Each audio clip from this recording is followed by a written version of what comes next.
he was okay to the extent that, he raised his arms. He seemed like he was strong. Does look like a graze wound to his ear or around his head.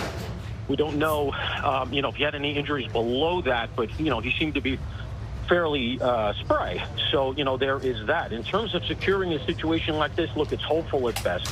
You're going to want people when they come in, if there are not metal detectors, which are slow and cumbersome, and sometimes a mobile metal detector is just tough to set up. So you're going to want people, but it's not perfect. There are a lot of guns out there now that can defeat a wand. Mm-hmm. People, you can't wand every inch of somebody. And if this was a firearm, and even that's not clear, but assuming it was a firearm, my understanding is there were pops heard. A lot of people don't realize what a gunshot actually sounds like.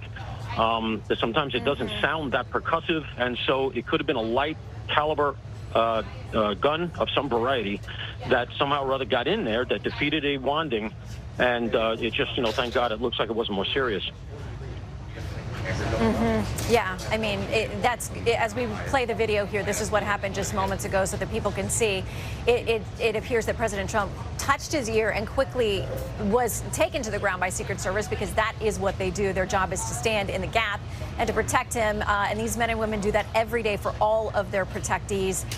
Like you, Paul, they're folks who have chosen to serve and put yourselves in the way of harm, potentially. And it seems like, honestly, as we're rewatching this tape of what happened, that we see him appearing to be on his own, walking, gesturing to the crowd, standing up, getting out of there. It seems like the Secret Service was slowed down only by him, by trying to get him out of there. I think he wanted to reassure people that he was okay, and hopefully we will very quickly get some kind of response. But you talked about the distinct sound of something, a firearm versus something like fireworks. I mean, any of that can create panic. Can something that is short of a firearm, something like a firework, or something that would be not a gun as we understand it, also be capable of sustaining an injury? I mean, certainly causing panic here.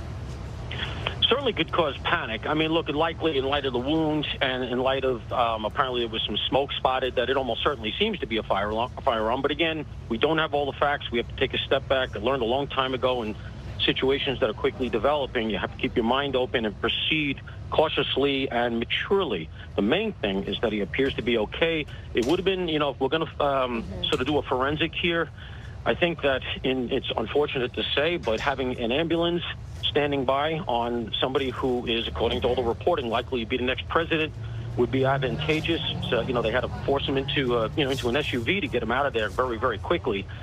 There's another aspect of this, though, that I would go to, and it's just a nuance in all of this, and that is intelligence. A lot of people, you can't catch it all. Intelligence is also a very hopeful field. But I would just like to know that if the threats regarding Donald Trump have been actually monitored, because, there are a lot of people online who are acting very injudiciously, in my opinion. And I've seen some things that are very close to threats, and I would just like to think that's not really the Secret Service's bailiwick. And that's something that others should be doing in the federal government. And I'd like to think that, yeah, sure, you can secure the site. And the Secret Service people are great. They'll throw themselves. Anybody who's ever seen, the Ronald Reagan film of Reagan getting shot know how quickly they react and how selfless they can be. But really, I hope that these things are scrubbed intelligence-wise on social media and elsewhere. And I hope there's a real effort on that, because this should not happen, man. And I hope that they're keeping an eye on it, because frankly, I have said to people I know that I hope he's being careful, because there's a lot of rhetoric around him, and a lot of it is very, very unfortunate.